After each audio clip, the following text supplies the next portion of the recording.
Hello friends, இந்த வீடியோவில் Java programming லாங்குவேஜில் ஜாவா கிளாஸஸில் யூஸ் பண்ணக்கூடிய கன்ஸ்ட்ரக்டர்ஸ் பற்றி தான் நான் உங்களுக்கு சொல்லித்தர போகிறேன். ஸோ வீடியோக்குள்ளே போகிறதுக்கு முன்னாடி நம்ம எடிட்டட் சேனலை நீங்கள் இது வரைக்கும் சப்ஸ்கிரைப் பண்ணல அப்படின்னா கீழே சப்ஸ்கிரைப் பட்டன் இருக்கும், அது மறக்காமல் கிளிக் பண்ணுங்கள். அப்படியே அதுக்கு பக்கத்தில் பெல் நோட்டிஃபிகேஷன் ஐக்கான் இருக்கும், அதையும் கிளிக் பண்ணி அதில் ஆல் அப்படிங்கிற ஆப்ஷனையும் செலக்ட் பண்ணி வச்சுக்கோங்க. அப்போ தான் உங்களுக்கு ஃபர்தராக நோட்டிஃபிகேஷன்ஸ் காட்டும், நான் வீடியோஸ் அப்லோட் பண்ணுறப்ப நீங்களும் பார்த்து குயிக்காக லேர்ன் பண்ணிக்க முடியும். ஓகே ஃப்ரெண்ட்ஸ், இப்போ நம்ம வீடியோக்குள்ளே போகலாம். கன்ஸ்ட்ரக்டர்ஸ் அப்படின்னு சொல்லி நம்ம பார்த்தோம் அப்படின்னா மெயினாக நம்ம வந்து ஜாவா கிளாஸஸ் அண்ட் ஆப்ஜெக்ட்ஸ் பற்றி தான் இப்போ நம்ம அந்த டாபிக் தான் பார்த்துட்ருக்கோம். ஸோ மோஸ்ட்லி ஜாவா கிளாஸஸ் அப்படிங்கிறப்ப வர்றப்போ ரொம்ப இம்பார்ட்டண்ட்டான டாபிக் தான் வந்து பார்த்திங்கன்னா கன்ஸ்ட்ரக்டர்ஸ் அப்படிங்கிறது. ஸோ கிளாஸஸில் கன்ஸ்ட்ரக்டர் அப்படிங்கிறது இருக்கும். ஸோ அதை பற்றி நம்ம பார்க்க போகிறோம். இப்போ ஜாவா கிளாஸ் அப்படின்னு சொல்லி நம்ம எடுத்துக்கிட்டோம் அப்படின்னு பார்த்திங்கன்னா கண்டிப்பாக ஒவ்வொரு கிளாஸ்லையுமே வந்து பார்த்திங்கன்னா ஒரு கன்ஸ்ட்ரக்டராவது கண்டிப்பாக வந்து இருக்கும். ஸோ எப்படி அப்படின்னு சொல்லி வந்து பார்த்திங்க அப்படின்னா, ஸோ சப்போஸ் நம்ம வந்து எக்ஸ்பிளிசிட்டாக ப்ரோக்ராமர் எழுதுறது அப்படிங்கிறது ஒன்று இருக்குது. இல்லை நம்ம எழுதாமல் இருந்தோம் அப்படின்னா என்ன பண்ணணும்னா, ஜாவா கம்பைலர் வந்து பார்த்திங்கன்னா ஆட்டோமேட்டிக்காகவே டிஃபால்ட்டு கன்ஸ்ட்ரக்டர் அப்படின்னு சொல்லிட்டு ஒரு கன்ஸ்ட்ரக்டர் வந்து பார்த்திங்கன்னா பில்ட் பண்ணுறது தான் வந்து ஜாவா கம்பைலரோட ஒர்க்கு. இப்போ ஃபார் எக்ஸாம்பிள் நம்மளே வந்து ஒரு டிஃபால்ட் கன்ஸ்ட்ரக்டர் எழுதியிருந்தோம் அப்படின்னா அப்போ ஜாவா கம்பைலர் அதை வந்து யூஸ் பண்ணிக்கும், அதுவாக வந்து க்ரியேட் பண்ணாது.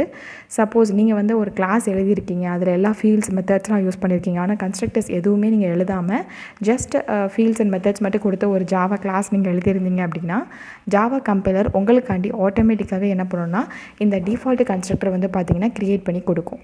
அதுதான் வந்து ஜாவா கம்பைலரோட பேசிக் ஒர்க். அதாவது கன்ஸ்ட்ரக்டர்ஸ் அப்படிங்கிற பார்ட்டில் வந்து பார்த்திங்கன்னா ஜாவா கம்பைலர் பண்ணக்கூடிய ஒரு சின்ன ஒர்க். ஸோ அது மட்டும் இல்லாமல் வந்து பார்த்திங்க அப்படின்னா வந்து கன்ஸ்ட்ரக்டர்ஸ் வேறு என்ன பண்ணும் அப்படின்னு பார்த்திங்கன்னா, இப்போ ஒரு கிளாஸுக்கு நீங்கள் வந்து ஆப்ஜெக்ட் வந்து இன்ஸ்டான்ஷியேட் பண்ணுவீங்க இல்லையா. ஸோ எப்போல்லாம் வந்து ஆப்ஜெக்ட்ஸ் நீங்கள் வந்து க்ரியேட் பண்ணுறீங்களோ பர்டிகுலர் கிளாஸில் இருந்து, அப்போ என்ன ஆகும் அப்படின்னா வந்து ஒரு கன்ஸ்ட்ரக்டர் வந்து பார்த்திங்கன்னா கண்டிப்பாக வந்து எக்ஸிக்யூட் ஆக தான் செய்யும். ஸோ அட்லீஸ்ட் வந்து பார்த்திங்கன்னா ஒரு கன்ஸ்ட்ரக்டராவது எக்ஸிக்யூட் ஆகும். ஸோ டிஃபால்ட்டாக என்ன சொல்லலாம் அப்படின்னு பார்த்திங்கன்னா, எப்போவுமே நீங்கள் ஒரு கிளாஸுக்கு ஆப்ஜெக்ட் க்ரியேட் பண்ணுறப்ப டிஃபால்ட் கன்ஸ்ட்ரக்டர்ஸ் வந்து எப்போவுமே எக்ஸிக்யூட் ஆகும். இல்லை நீங்கள் வந்து எக்ஸ்பிளிசிட்டாக ஏதாவது மென்ஷன் பண்ணணும்னு நினச்சிங்கன்னா நீங்கள் அந்த மாதிரியும் கூட மென்ஷன் பண்ணிக்கலாம்.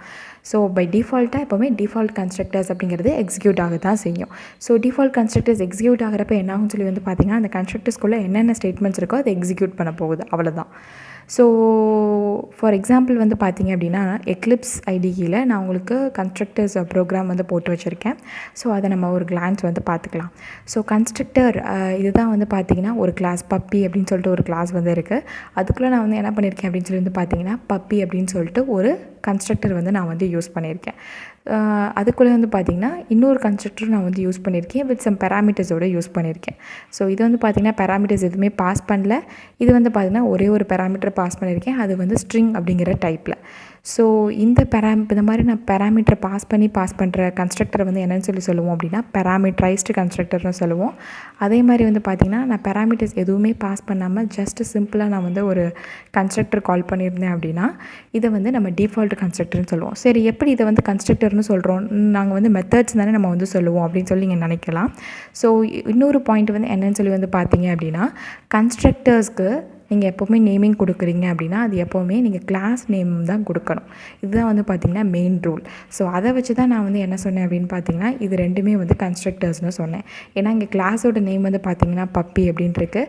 ஸோ இதுவும் வந்து பார்த்திங்கன்னா பப்பின்னு இருக்குது. ஸோ பப்பின்னு போட்டு இருந்துச்சுன்னா இது வந்து ஒரு கன்ஸ்ட்ரக்டர். இங்கே ஆர்குமெண்ட்ஸ் எதுவுமே பாஸ் பண்ணாததுனால இது ஒரு டிஃபால்ட் கன்ஸ்ட்ரக்டர்.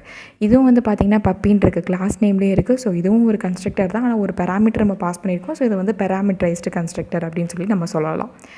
ஸோ அதுதான் வந்து பார்த்திங்கன்னா நான் இந்த பாயிண்டில் உங்களுக்கு கன்வே பண்ணணும்னு நினைக்கிறேன். நெக்ஸ்ட்டு ஒரு கிளாஸில் வந்து பார்த்திங்கன்னா ஒரு கன்ஸ்ட்ரக்டர் தான் இருக்குமான்னு பார்த்தீங்கன்னா இல்லை, மோர் தென் ஒன் கன்ஸ்ட்ரக்டர் கூட இருக்கலாம். ஸோ அதை தான் வந்து பார்த்திங்கன்னா நான் வந்து இங்கே உங்களுக்கு ஒரு எக்ஸாம்பிளாக வந்து போட்டு காமிச்சிருக்கேன். ஸோ ஒரு கிளாஸில் எத்தனை கன்ஸ்ட்ரக்டர்ஸ் வேணால் இருக்கலாம், ஆனால் டிஃபால்ட் கன்ஸ்ட்ரக்டர் வந்து பார்த்திங்கன்னா ஒன்றே தான் இருக்க முடியும். அதே மாதிரி பேராமீட்டரைஸ்டு கன்ஸ்ட்ரக்டர்ஸ்லாம் வந்து பார்த்திங்கன்னா டிஃப்ரெண்ட் வேரியேஷன்ஸ் இருக்குது. ஸோ அதை பற்றிலாம் நான் இன்னொரு வீடியோவில் வந்து உங்களுக்கு எக்ஸ்பிளைன் பண்ண போகிறேன். இப்போ உங்களுக்கு வந்து பார்த்திங்கன்னா கன்ஸ்ட்ரக்டர் அப்படின்னா என்ன அப்படிங்கிற ஐடியா வந்து உங்களுக்கு தெரிஞ்சிருக்கும். ஸோ அதை நம்ம வந்து எப்போவுமே வந்து கிளாஸில் நம்ம வந்து யூஸ் பண்ணுவோம். நீங்கள் வந்து டிஃபைன் பண்ணல அப்படின்னா கூட ஆட்டோமேட்டிக்காக ஜாவா கம்பைலர் வந்து உங்களுக்காண்டி டிஃபால்ட் கன்ஸ்ட்ரக்டர் வந்து க்ரியேட் பண்ணி கொடுக்கும். ஸோ அந்த டிஃபால்ட் கன்ஸ்ட்ரக்டர்ஸில் உள்ள ஸ்டேட்மெண்ட்ஸ் எல்லாம் எப்போ எக்ஸிக்யூட் ஆகும் அப்படின்னா, எப்போல்லாம் ஒரு கிளாஸ்க்கு நீங்கள் ஆப்ஜெக்ட் வந்து இன்ஸ்டான்ஷியேட் பண்ணுறீங்களோ அப்போ ஆட்டோமேட்டிக்காக அந்த டிஃபால்ட் கன்ஸ்ட்ரக்டர் வந்து பார்த்திங்கன்னா எக்ஸிக்யூட் ஆகும். ஸோ எக்ஸிக்யூட் ஆகி அதில் இருக்கக்கூடிய சில ஆப்ரேஷன்ஸ் என்ன கொடுத்துருங்களோ அதை வந்து பெர்ஃபார்ம் பண்ண போகுது.